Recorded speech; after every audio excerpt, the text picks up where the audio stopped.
Kerala pitch saron ma daran ya zanina ase kan siamang imuang yan hay adar sat mema azar pipek tina oma chu wangin apar lai po ni ma se moi taka kan chuwa theina turin kan kat do ni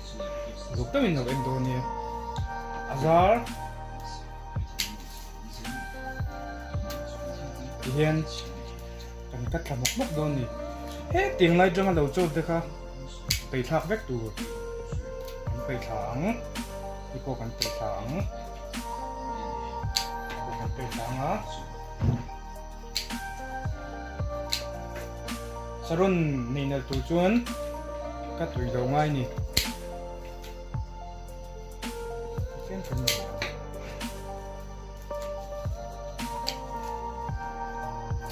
ก็ไล่ปนมาเสีย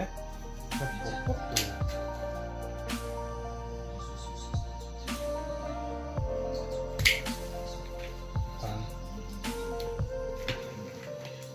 tengah hipokan kat bulan.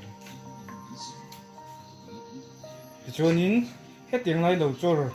anghau te kup effect turun ni. Abul naya cor sipset azar ting terau te anghau te hi effect turun ni.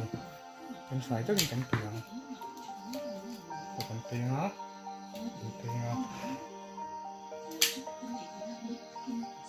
Ikan. Tu ni sarun katun lain ni ya. Kecuali hemi saron kan kat zo to na hian aron chor le don ta ni aron chor piang kha hei ten ron chor nga ron chor tur piang kha aji ka kan lo sik bul zelang si bul zel lo chuan sei da do win chang le om ji om lo wangin saron ron chor piang kha te kan sik char chal le ve do ni ti chuanin an hoi lama